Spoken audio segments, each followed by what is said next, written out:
students. On this clip, we're going to be going over some examples on finding limits involving infinity. So before we start, just some basic things to remember concerning the algebras of infinity. Um, just some key facts.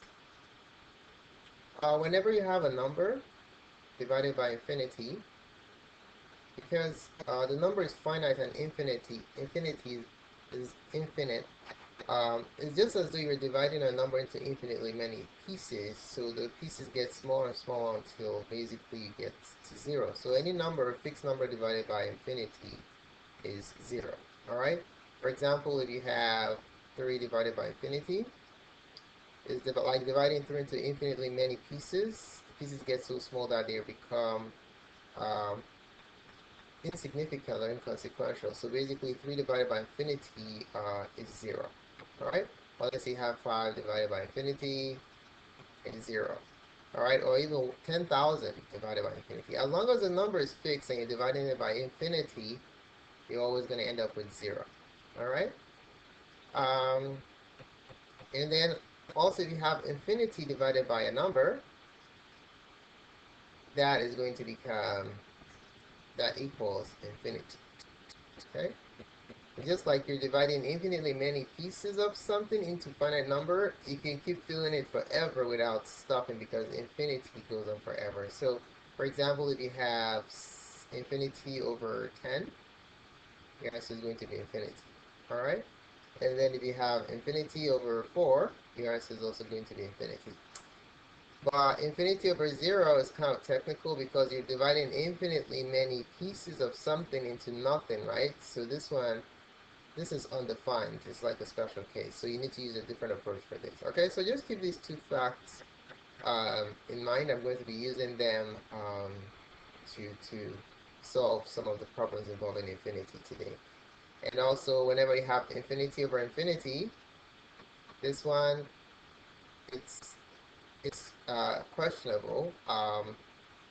There are different ways you can solve this, but this one is hard to tell. It involves a growth. Which one grows quicker and which one grows smaller. So this one we're going to save. We're not going to attack problems like this. Later on when you study more advanced methods, then you can use that to solve problems involving infinity over infinity. But for now, let's just stick with the fact that a number over infinity is 0. Keep this in mind. Infinity over a number is infinity as long as the number is not 0. And then infinity over infinity, we're going to call it indeterminate. Okay?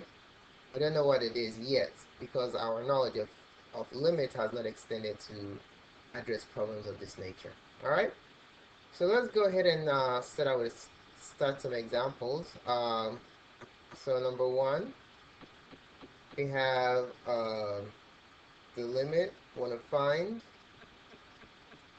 the limit as x approaches infinity, of sine of 3 over x. Okay? So this one, we can use the substitution property of limits and just basically plug in infinity into this x right here. So we're just going to have sine of 3 divided by infinity. Alright? So, what is 3 divided by infinity? 3 divided by infinity, remember we just talked about it. If you divide 3 into infinitely many pieces, it's going to become so small that it actually becomes 0. So this expression in here collapses to 0. So it becomes sine of 0. So what is sine of 0? Sine of 0 is 0, right? Remember in your sine curve, if you draw your sine curve starting from 0, like this, sine of 0 right here, that's where it starts. So sine of 0 is basically 0. Or you can use your unit circle.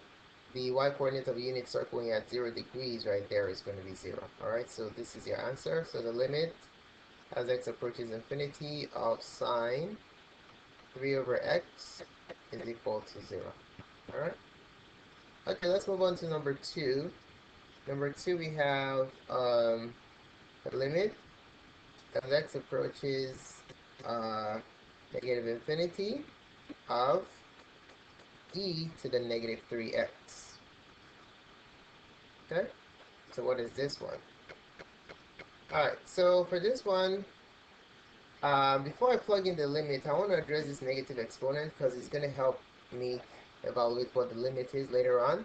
So this is going to become the limit as x approaches negative infinity of 1 over e to the 3x. Now how did that happen? Anytime you have a negative exponent, that means you can reciprocate the expression or the term with a negative exponent. So this minus means that it gets reciprocated. Okay? Now this now becomes, now I can now substitute, and it becomes 1 over e to the 3 times what? Negative infinity. I just plugged in the infinity into the x right there, okay? So this becomes 1 over e to the 3 times infinity. When you multiply 3 times infinity, you end up with negative infinity. Alright? So, what is this going to become? E to the, you have e to the negative infinity here. Alright, so now we have a situation where we have a negative exponent to the denominator again. So what this is going to become, e to the infinity. Okay, remember anytime you have a negative exponent, you can just reciprocate it. So e to the infinity is just simply going to be infinity. Alright, so there you go. So basically e to the infinity means you're just multiplying e times itself an infinite number of times. So the answer is going to be infinity. Alright, so there you have it. Okay, now let's move on to question number 3. I want to find the limit as x approaches infinity of 3e to the negative 2x over x. Okay? So for this one, I like to address the negative exponent again first before we start solving this. So this one, I'm going to make this as limit as x approaches infinity of 3 over x e to the 2x. Like that. Now, notice I did that because of the negative exponent. Alright, now I'm going to plug an infinity into this variable here and that variable. So by substitution, I'm going to have 3 over infinity times e to the 2 times infinity. Okay? Just substitute infinity for these two x's. So you're going to have 3 in the denominator. You're going to have infinity times e to the 2 infinity is just e to the infinity.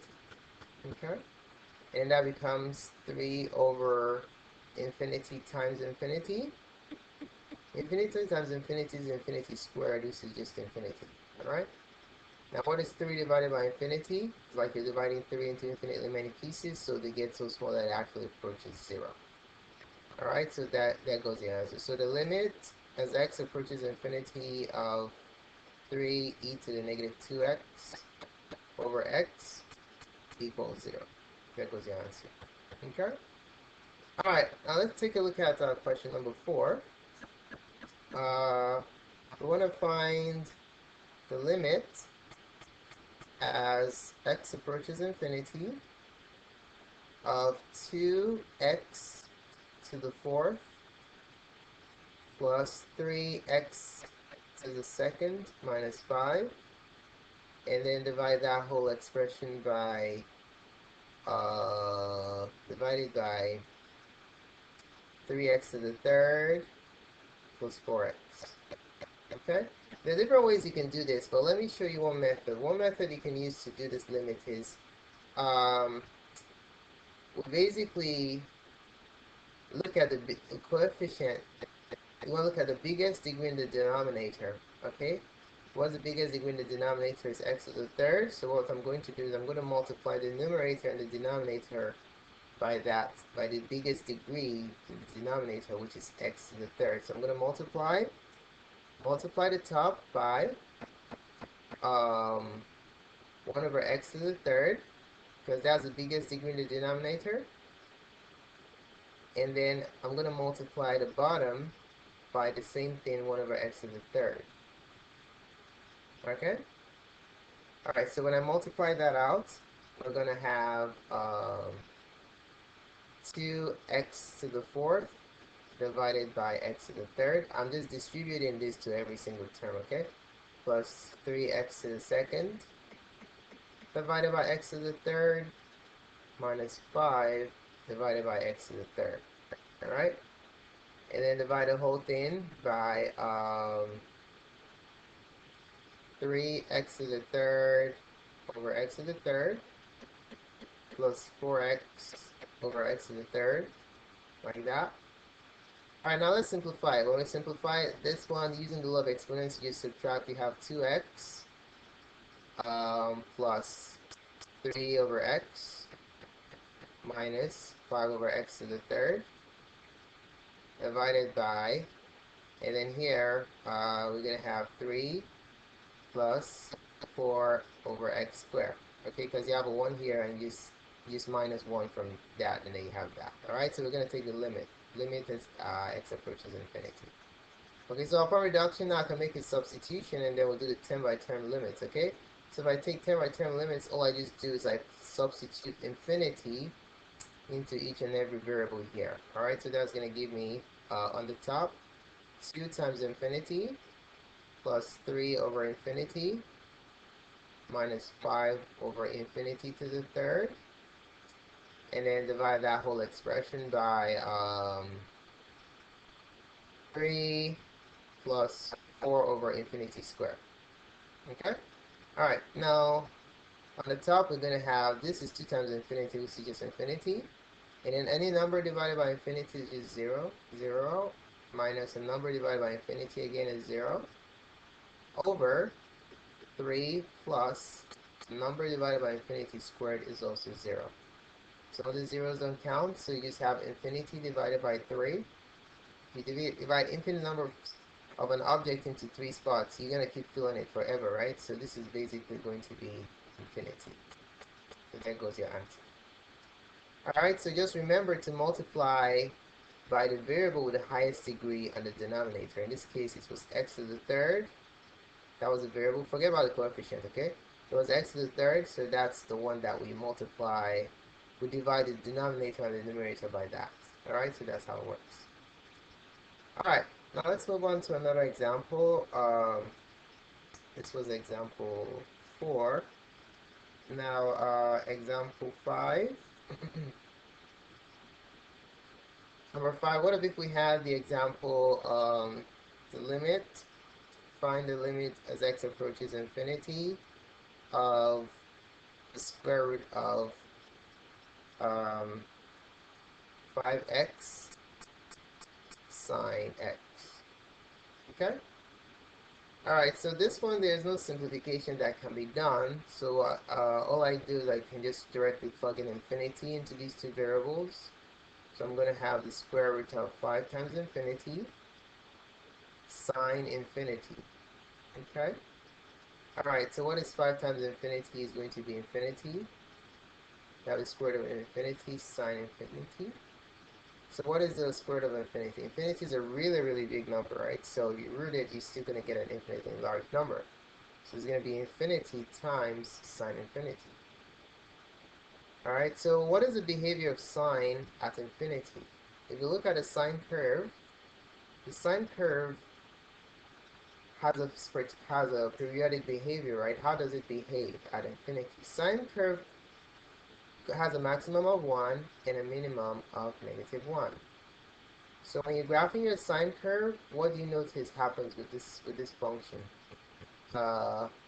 This function basically oscillates between 1 and starting from 0, it oscillates between 1 and -1 for how long? Forever, right? So it keeps going between 1 and -1, and this pattern repeats itself forever. So basically, if this expression, sine infinity, fluctuates between -1 and 1. Okay? So if I multiply infinity by these two extremes, the limit will fluctuate between negative infinity and infinity. So since it doesn't approach a specific number, hence the limit does not exist. Okay? In order for the limit to exist, it must approach a specific number. But if there's this kind of oscillation happening where it's a particular number approaches, then your answer, the limit does not exist. Okay? Alright, now let's move along to the next example. Example number 6.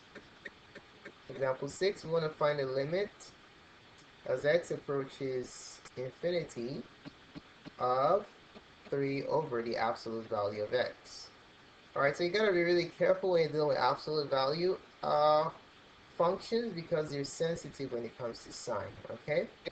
So in this case, I don't like the absolute value sign. I need to replace it with something else that tells me more about the behavior of this function. So this I can write as the limit as x approaches infinity of 3 divided by plus or minus x. Okay? So the question now is, are we going to consider the positive or the negative? Alright, so all I just need to do is I need to draw myself a number line and ask myself, okay, the midpoint here is what you get when you set the quantity in the parentheses to 0. So the sign changes happens when x, that's what's in the parentheses, because we have plus or minus x. We take the quantity in the parentheses, set equal to 0. This is where the sign change happens.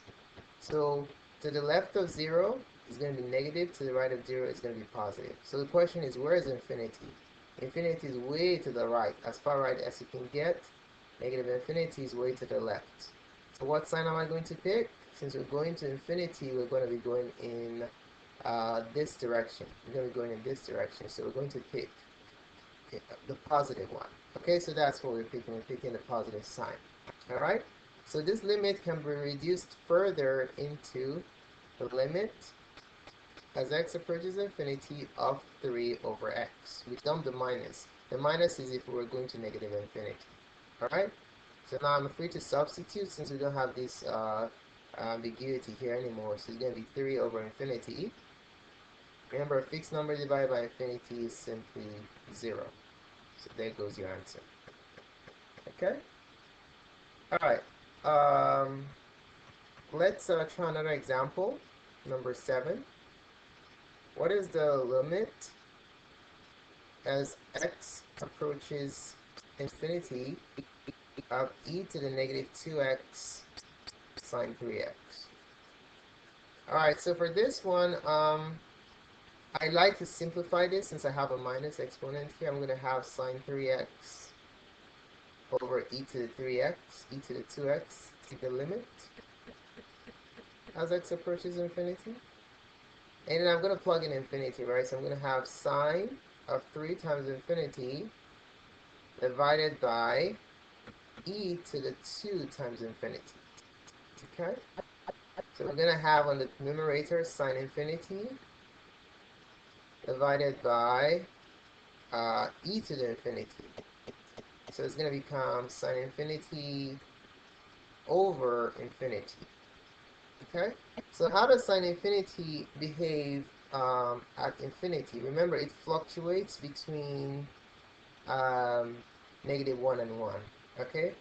So it fluctuates,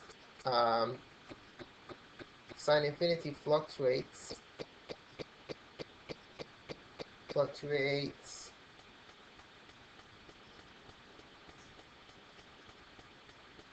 between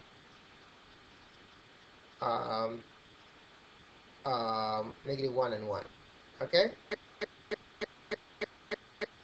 So it fluctuates between negative 1 and 1 on the top divided by infinity. So the question is, if any number between negative 1 and 1 is divided by infinity, what do you get?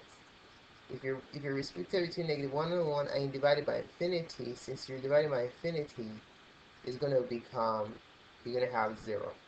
Why is that? Because if you take the extreme, the smallest one, negative 1 over infinity, if you divide that by 0, So we basically, let's say x is between um, I'm sorry, x is between -1 and 1. If I take the lowest value divided by infinity, is going to be infinity, right? And then if I take the highest value and divide it by infinity, is also going to be infinity. So x is basically between uh, -1 over infinity and 1 over infinity, right? So if you think about the squeeze theorem, this is going to be 0 between that and that, the sandwich theorem. So x has to be between these two numbers. So your answer is going to be 0 right there. Okay? It's just like the sandwich theorem. Since the -1 and 1 are the extreme values, and when you divide them by infinity, you get 0, then x, regardless of where it resides, I'm sorry to put something in here, it has to be 0 because the extremes are 0. Okay?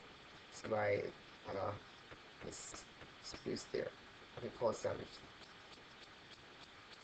Alright, so that's basically your answer. So the limit as x approaches infinity of e to the -2x sine x, no, sine 3x, right? Sine 3x is equal to 0. Alright? So thank you so much for paying attention to this presentation. Please subscribe to my videos. You can just click up here to subscribe. And if you have any concepts you're struggling with, you can send me a request and I'll try and make a video for you. Collection of my clips are on mathgotserved.com. And also do like my video if you like it. And if you have any issues that makes you dislike it, just send me an email and I'll try and address it, okay? So thanks again and have a wonderful day.